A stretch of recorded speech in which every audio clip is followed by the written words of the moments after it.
We just had a great meeting with the oil executives. We've sort of formed a deal.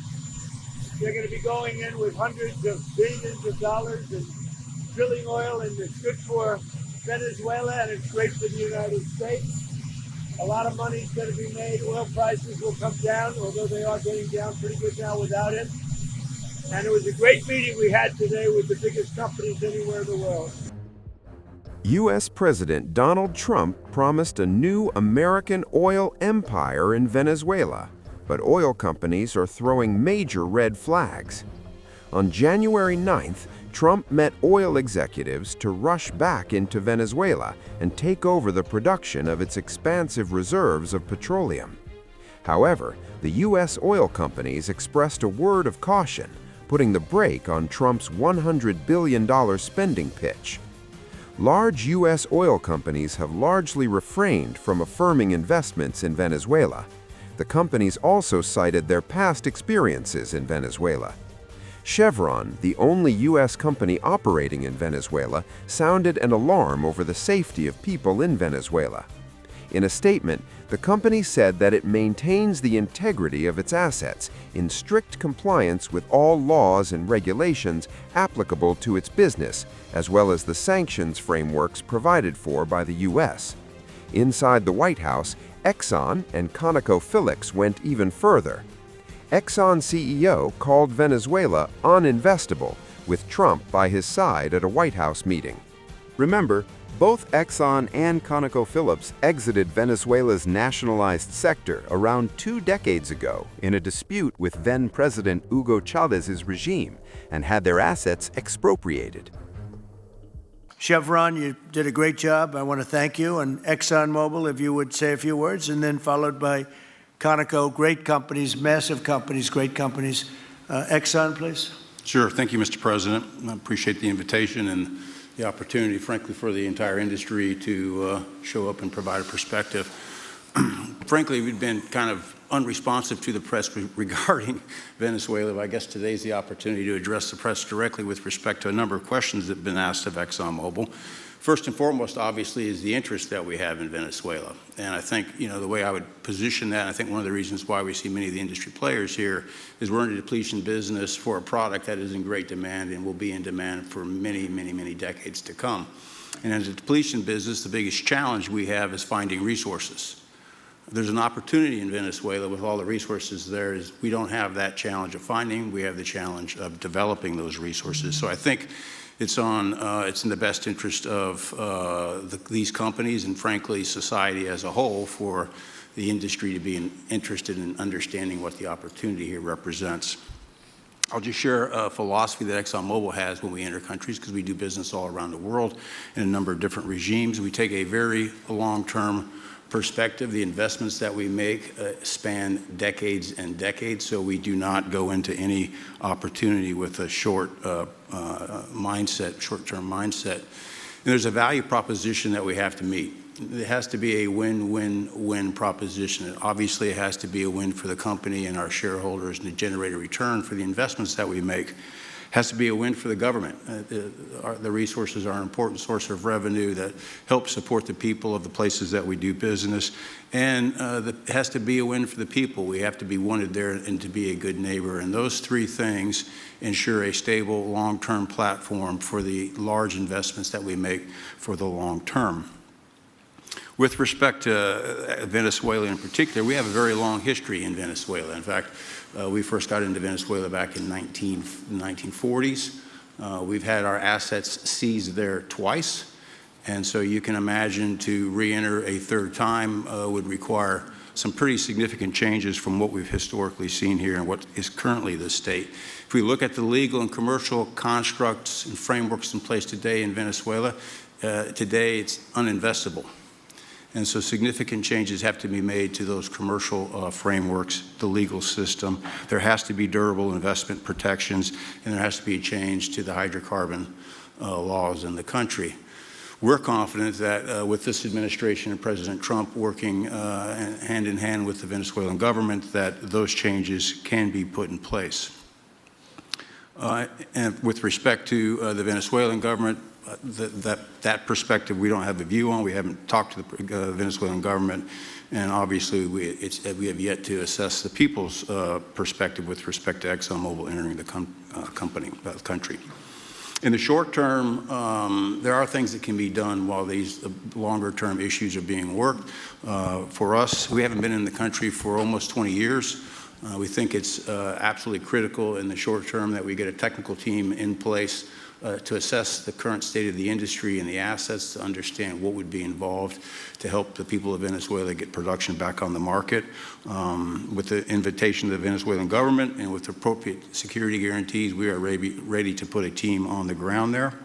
We also have a integrated set of capabilities from production to refining to trading, and I think we can be of assistance to getting the Venezuelan crude to market and realizing a market price to help, again, with the financial situation in Venezuela.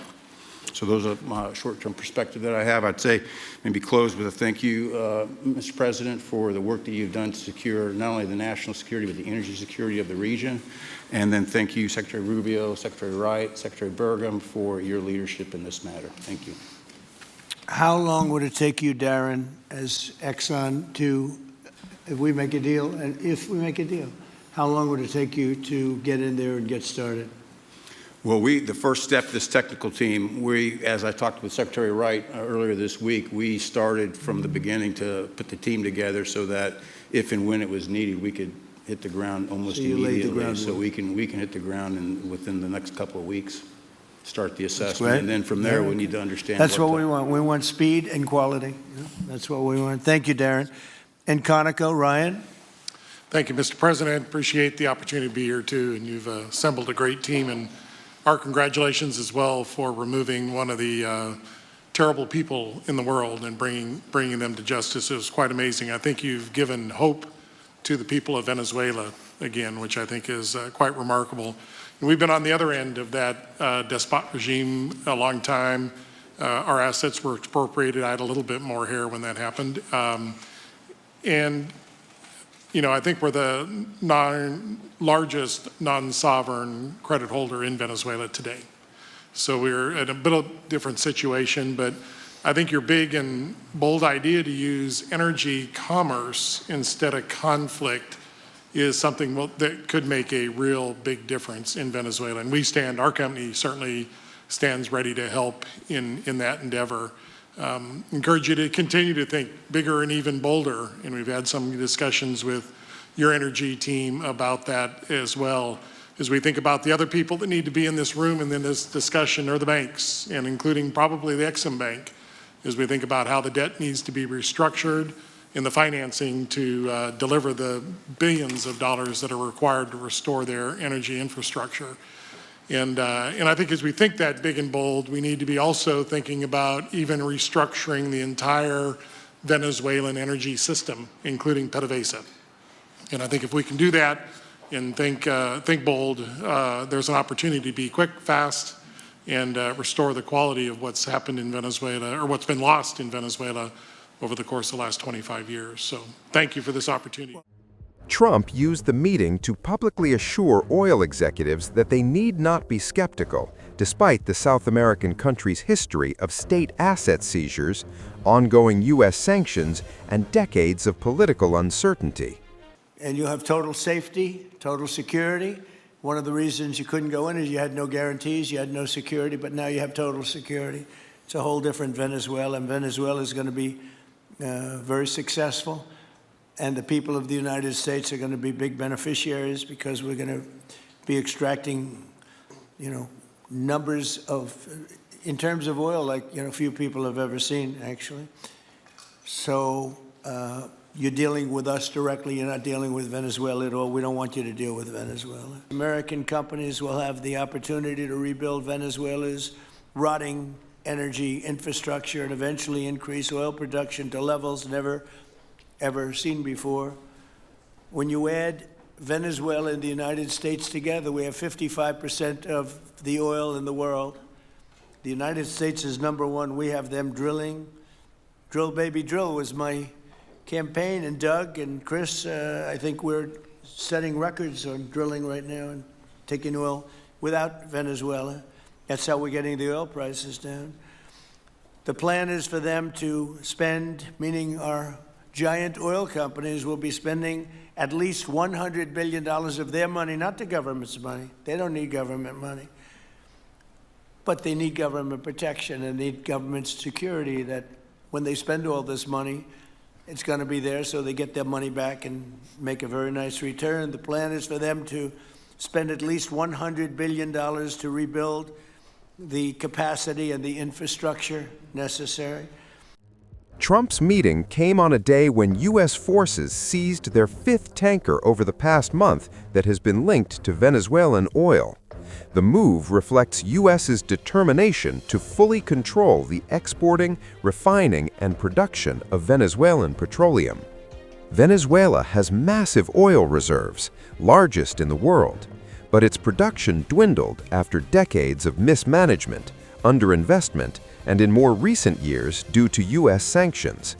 Venezuela currently produces around 800,000 barrels per day, a sharp dip from what it used to produce back in the late 1990s, which is 3.5 million barrels per day. Analysts say $100 billion worth of investment is needed to get the country back to the 35 million barrels per day. Since the January 9th raid that led to the capture of Venezuelan leader Nicolás Maduro, Trump has portrayed the move as a massive economic opportunity for the United States, claiming Washington will control sales of tens of millions of barrels of Venezuelan crude worldwide. But despite the bold promises and aggressive moves, America's biggest oil companies are still not rushing in, leaving Trump's oil takeover dream hanging in the balance.